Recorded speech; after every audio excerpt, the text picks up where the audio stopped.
Tyron Smith, the offensive tackle of Dallas, the very good offensive tackle of the Dallas Cowboys, going to be out until December.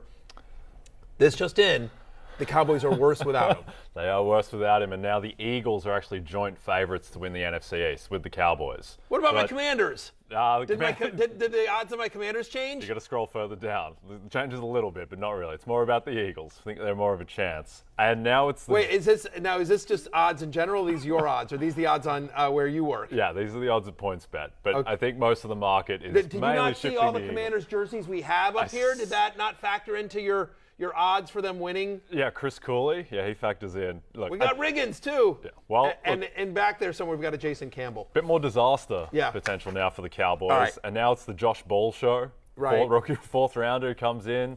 They lost Lyle Collins. This is the thing with offensive lines. You lose one guy. Collins goes to Cincinnati in the offseason, correct. So now they're down both their tackles from last year. Tyron Smith, I think, was the second best tackle in the NFL after Trent Williams. And Lyle Collins was a top 20 tackle as well. So when you have cluster changes, it's not good. Right. So we looked at the numbers here. Again, without Tyron Smith, last 2 years, Ezekiel Elliott averages, as you see it here on your screen, he's averaging fewer rushing yards per attempt, fewer rushing yards per game, fewer fantasy points per game. Or I guess the Cowboys offense is the Cowboys offense overall, not just Zeke. So their scoring is down, their rushing yards per game is down, and the rushing yards per attempt. It certainly affects the run game, it feels like, more than the passing game, although Dak's numbers without Tyron Smith are also pretty bad, sort of noticeable. Just give you some quick headlines here. Zeke, 1 point a game worse without Tyron Smith than he has been with Tyron over the last 2 years. CeeDee Lamb, 5 points worse, but we also expect CeeDee Lamb to go up quite a bit. Dalton Schultz, basically about the same. He's missed 20 games over the last 2 seasons. If there's any silver lining to this, they're used to it. They are used to it. They are used to it. To me, they're all still viable fantasy starters. My take is, I think the most viable of them is CeeDee Lamb.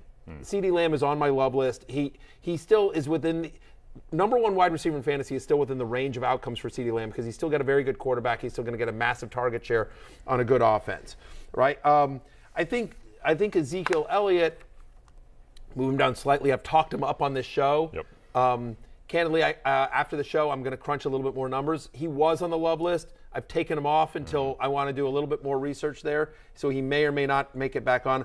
If there's a positive, if you've already drafted Ezekiel Elliott, I think he's still going to get massive volume. Yep, I think he's still a viable RB2. I think the problem with CeeDee Lamb, though, is that he's going wide receiver 6. Yep. So if he's going to exceed expectations, by definition, he has to be a top 5 wide receiver in the NFL, and that's a pretty high threshold to clear. And now you lose Tyron Smith. And look, we have all these stats of all the players and the impact. Everyone worse. That's the headline. Everyone gets worse without Tyron Smith. Yeah. And we've gotten so used to thinking about the Cowboys as having this incredible offensive line because they've had Smith and Zach Martin and Collins, and that's been their identity.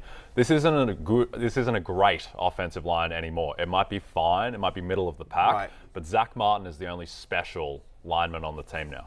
I would agree with that. What I would say, though, is specific to the CeeDee Lamb, and I think the Dak Prescott piece of it here is interesting, too. Dak Prescott's still a QB1, but I think he's slightly lower now. I think he's in that Russell Wilson, Aaron Rodgers range. I suppose he was sort of like kind of top 7-ish. Yep. And now I think he's more in the 9 to 11 range. Matthew Stafford, Aaron Rodgers, guys that are going around there. I think Joe Burrow is going way too high for me on Yahoo, but I think he's in that range.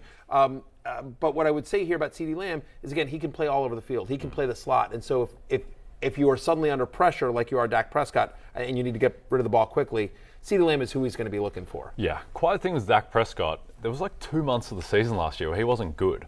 Heading into the end of the season, he just wasn't good for like 2 months. I think he's a guy who really needs the context to help him, to have a good offensive line, to have multiple receivers. And he just didn't have that. Well, he's not going to have that now. So I think it's an important year for Dak. Well, by the way, and it's 2 other things that go against Dak here before we move on to the rest of my love-hate list. Number one is like their defense is suddenly good. Yes.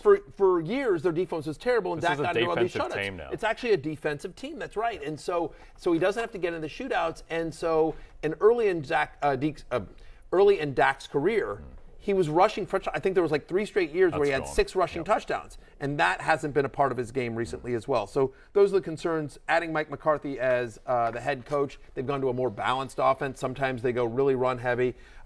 It's interesting here, but I think Dak now is much more of a lower end floor fantasy quarterback than, there are other QBs going in the range that I think probably have higher upside than Dak Prescott, but still a low end QB.